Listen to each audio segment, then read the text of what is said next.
Bismillahirrahmanirrahim. Assalamualaikum warahmatullahi wabarakatuh. Waalaikumsalam warahmatullahi wabarakatuh. Selamat datang dan selamat hadir bagi teman-teman yang sudah bergabung dalam diskusi ini.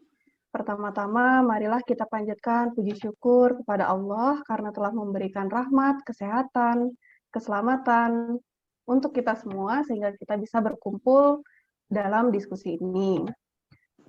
Kami dari kelompok 1 akan membahas topik mengenai teori belajar beserta model pembelajaran dalam mata kuliah pemahaman tentang peserta didik dan pembelajarannya. Sebelum saya mulai ke inti materi, perkenalkan saya Yulinda Pratiwi sebagai moderator pada hari ini. Saya yang akan membimbing jalannya diskusi hari ini. Adapun anggota kelompok saya adalah Linda Putri Sulistiana, Ardian Rosyid Pradana, Arif Hutomo, Aan Nur Agustin, Meli Unaina, Nabila Nur Hanifah, Ria Sulistiarini, dan saya Yulinda Pratiwi.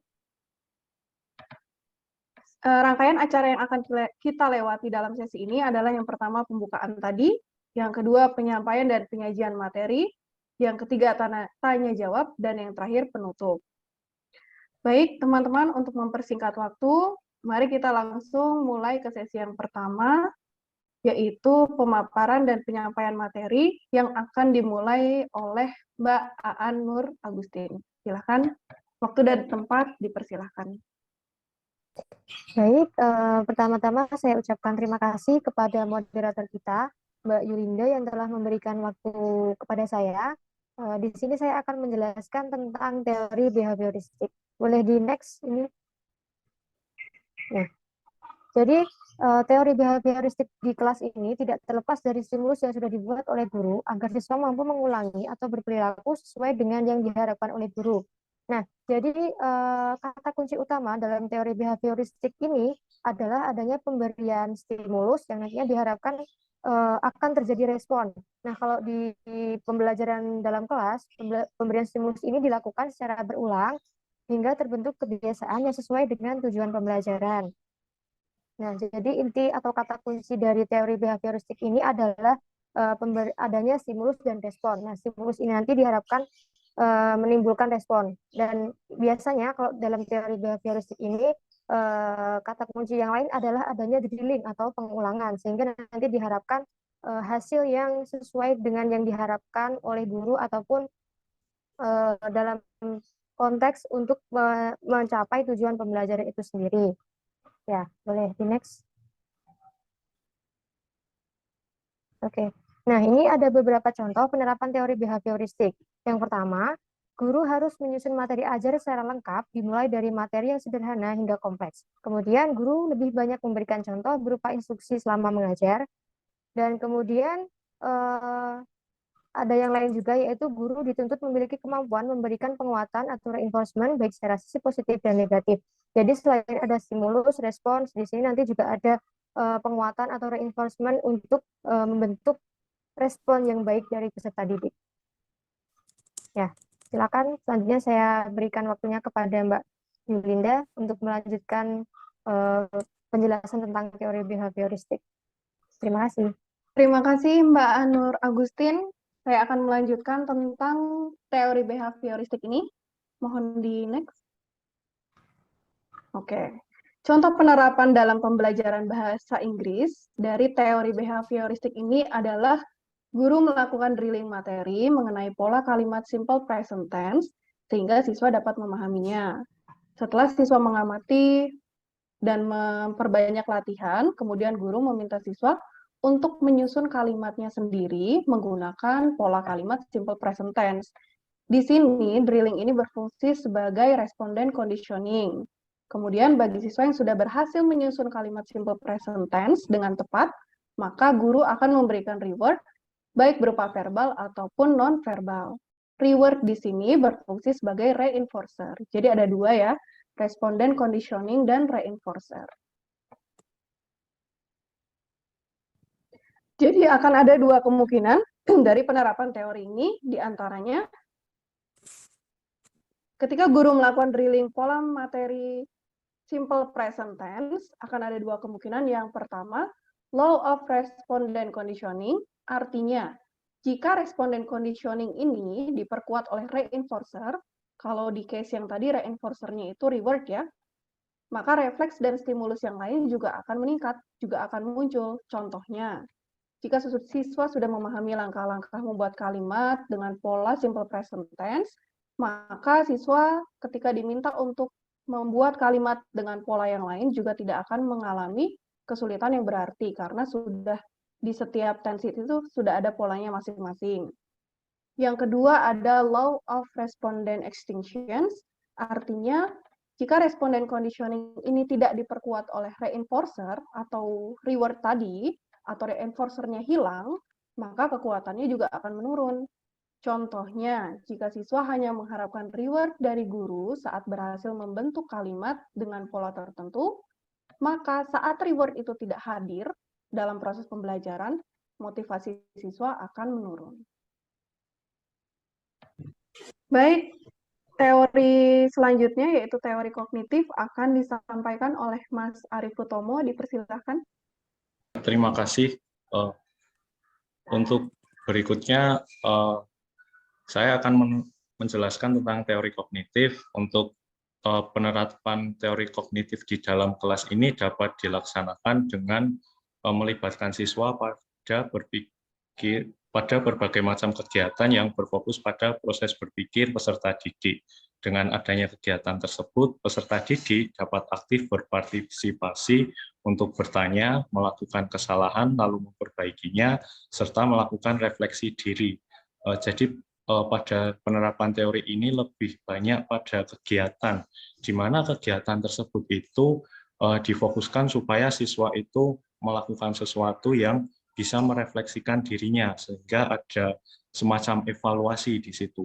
Bahkan kalau bisa siswa itu membuat kesalahan dan memperbaikinya, jadi mereka tahu apa yang sebaiknya mereka lakukan. Lalu berikutnya teori kognitif pada penerapannya di kelas dapat juga dilakukan dengan membangun cara belajar yang lebih interaktif. Misalnya memberi contoh agar peserta didik dapat mengamati kegiatan atau pembelajaran yang akan dilakukan di awal pembelajaran dan arahan yang dilakukan. Selain itu, diperlukan juga adanya contoh nyata yang akan dipelajari. Dengan kegiatan tersebut, diharapkan peserta didik meniru lalu dapat bekerja kelompok. Nah, untuk penerapannya ini, mungkin kita pernah dengar yang namanya ATM, seperti amati, tiru, modifikasi. Nah, teori kognitif itu juga bisa disusun seperti itu. Jadi, kita memberikan suatu contoh kepada siswa, setelah itu dia mencoba menirukan dan memodifikasi contoh nyata yang kita berikan tadi. Ya, itu tadi penjelasan saya tentang teori kognitif.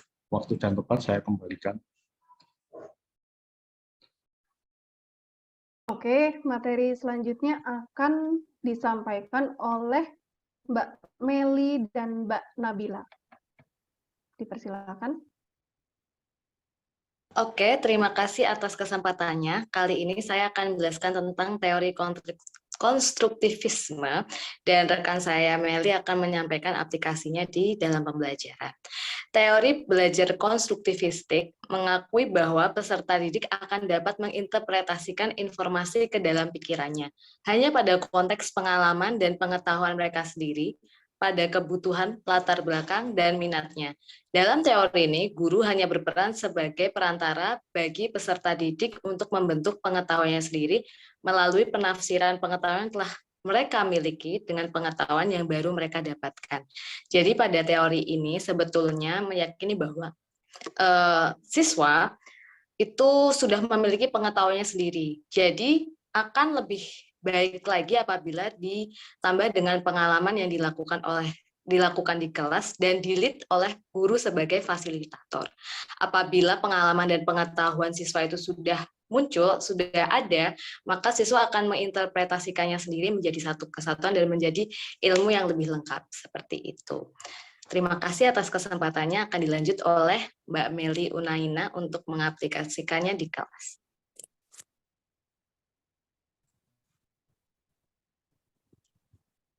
Terima kasih atas kesempatannya. Kali ini saya akan memberikan contoh dari kelompok kami dalam penerapan teori konstruktivistik dalam pembelajaran materi explanation text. Jadi dalam penerapannya kami ada 7 tahap. Untuk yang pertama yaitu guru memberikan pertanyaan pemantik kepada salah satu siswa tentang apa itu explanation text. Kemudian yang kedua, guru terus memancing pertanyaan berkaitan dengan explanation text. Kemudian untuk memastikan pemahaman siswa, guru bertanya apa saja kata kunci berkaitan explanation text.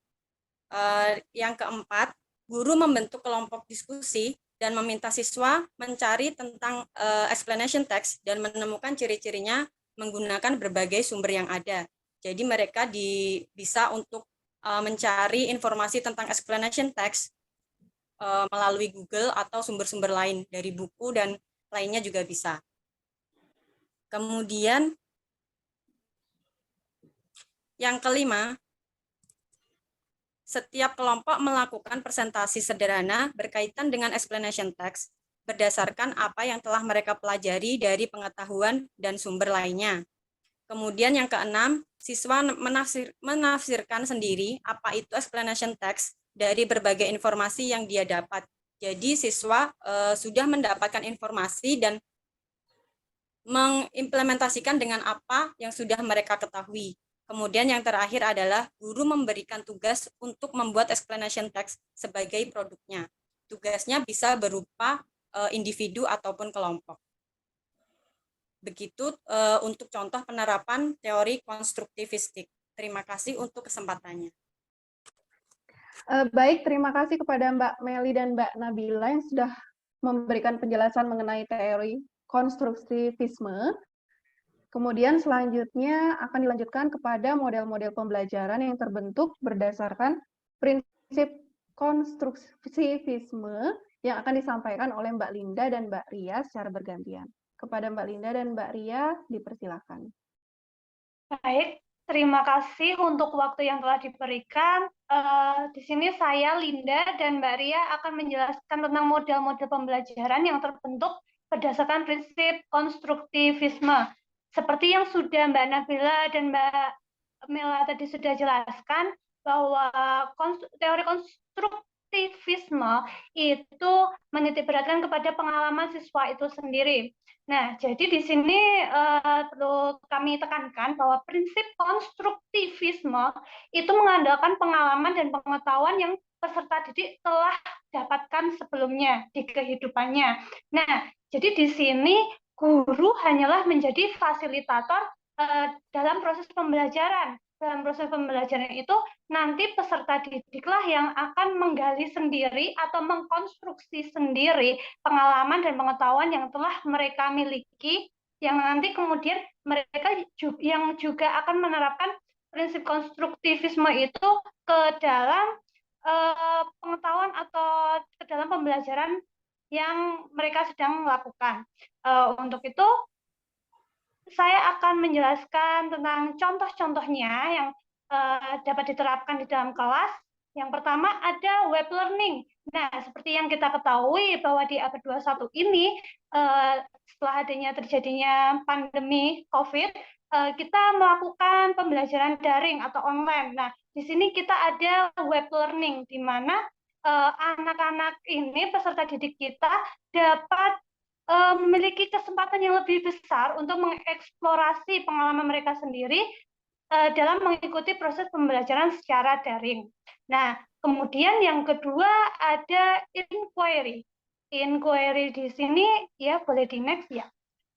Inquiry di sini menitikberatkan dalam pengalaman siswa sendiri untuk melaksanakan pembelajaran, di mana tujuannya adalah mengembangkan sikap dan keterampilan peserta didik sehingga mereka dapat menjadi pemecah masalah yang mandiri. Nah, jadi di sini mereka yang mengkonstruktifkan dari pengalaman mereka sendiri, nanti mereka juga yang memecahkan sendiri masalah yang ada, seperti itu. Jadi yang selanjutnya ada langkah-langkah dalam menggunakan model pembelajaran inquiry adalah sebagai berikut. Pertama, mengorientasi masalahnya apa. Lalu kedua, setelah mengorientasi, mereka dapat merumuskan masalah yang ada. Lalu yang ketiga, mereka akan mengajukan hipotesis setelah merumuskan itu tadi. Yang keempat, lalu mengumpulkan data. Kelima, menguji hipotesis yang telah mereka buat, lalu mereka dapat menyimpulkan sebagai tahap yang terakhir. Nah, selanjutnya model jigsaw akan dipresentasikan oleh Mbak Ria. Waktu saya persilakan. Oke, terima kasih kepada Mbak Linda untuk waktunya. Selanjutnya saya akan menjelaskan tentang metode selanjutnya, yaitu jigsaw. Metode jigsaw adalah teknik pembelajaran kooperatif di mana siswa bukan guru yang memiliki tanggung jawab lebih besar dalam melaksanakan pembelajaran. Tujuan dari jigsaw ini adalah mengembangkan kerja tim, keterampilan belajar kooperatif, dan menguasai pengetahuan secara mendalam yang tidak mungkin diperoleh apabila mereka mencoba untuk mempelajari semua materi sendiri. Jigsaw setiap siswa yang ada di kelompok awal mengkhususkan diri pada satu bagian dari sebuah unit pembelajaran. Para siswa kemudian bertemu dengan anggota kelompok lain yang ditugaskan untuk mengerjakan bagian yang lain. Dan setelah menguasai materi lainnya ini, mereka akan pulang ke kelompok awal mereka dan menginformasikan materi tersebut ke anggota lainnya. Jadi, di metode jigsaw ini, pembelajaran atau peserta didiknya itu akan dibagi menjadi beberapa kelompok, di mana terdapat istilah kelompok awal dan ada kelompok jigsaw. Jadi nanti rolling ya, pembelajarannya itu siswanya rolling dari kelompok satu ke kelompok lain untuk menularkan apa yang sudah dia pelajari. Next mungkin. Ya, semua siswa dalam kelompok awal telah membaca materi yang sama dan mereka bertemu, serta mendiskusikannya untuk memastikan pemahaman. Mereka kemudian berpindah ke kelompok jigsaw, di mana anggotanya berasal dari kelompok lain yang telah membaca bagian tugas yang berbeda. Dalam kelompok-kelompok ini, mereka berbagi pengetahuan dengan anggota kelompok lain dan mempelajari materi-materi yang baru. Jadi penerapannya dalam pembelajaran misalkan sedang mempelajari suatu jenis teks, katakan saja naratif teks. Nah, dalam kelompok awal itu kemudian mereka akan disebar ke kelompok lain untuk menularkan, misalkan ada yang bertugas untuk menyampaikan mengenai definisi, ada yang bertugas untuk menyampaikan social function-nya itu apa, ada yang bertugas menyampaikan generic structure-nya, kemudian ada yang bertugas untuk menjelaskan tentang language features dalam narrative text itu. Oke, next.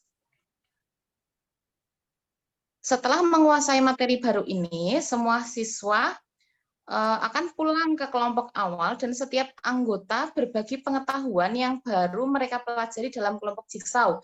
Jadi ibaratnya kita sedang menyusun puzzle seperti itu. Jadi dalam metode jigsaw, teknik pembelajaran aktif yang biasa digunakan karena teknik ini mempertahankan tingkat tanggung jawab pribadi yang tinggi. Oke, terima kasih. Selanjutnya, mengenai rencana peningkatan motivasi siswa yang ada di kelas akan disampaikan oleh Mas Roshid. Dipersilahkan. Baik, terima kasih. Next, Mas. Baik, pada kasus ini ada seorang anak bernama Tania, berusia 7 tahun, memiliki kemampuan rendah dan keinginan yang rendah untuk sukses. Nah, berarti pada kasus ini, pada kondisi Tania tersebut, ia belum memiliki sosok role model ya, yang dapat dia contoh. Nah, makanya ia membutuhkan sosok role model yang berupa guru, cerita motivasi, ataupun proses diskusi langsung. Baik. Nah, pada kasus yang dialami oleh Tania dapat diatasi dengan penerapan teori kognitif. Salah satu kegiatan yang bisa dilakukan adalah guru mengadakan kegiatan kelompok, di mana setiap kelompok dapat berdiskusi, menyampaikan aspirasinya, serta bekerja sama untuk menyelesaikan tugas yang diberikan oleh guru. Jadi, pada kasus Tania ini, dia dapat diajak untuk berdiskusi secara langsung dalam kelompok, agar ia mampu menyampaikan aspirasi, serta melatih kerjasama Tania dalam kelompok ini. Begitu. Baik. Nah, dengan begitu ada sebuah pendekatan, arahan, dan diskusi. Lalu Tania sebaiknya diikutsertakan dalam kelompok yang memiliki semangat yang lebih tinggi. Dengan berada di dalam kelompok yang aktif, diharapkan Tania ikut termotivasi selama proses pembelajaran.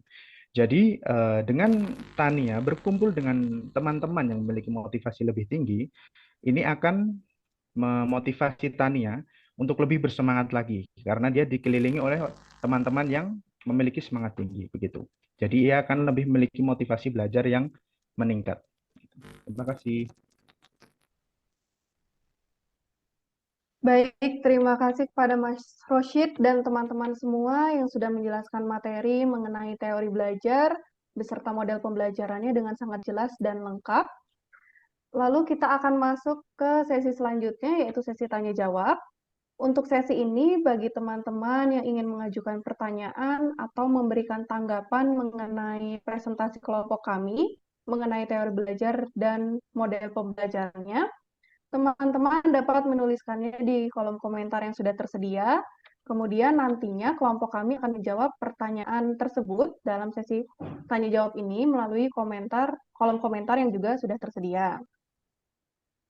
Dari diskusi kali ini bisa kita simpulkan bahwa ternyata ada banyak teori belajar seperti teori behavioristik, kognitif, konstruktivisme, dan model-model pembelajaran yang bervariatif yang bisa kita terapkan di dalam kelas.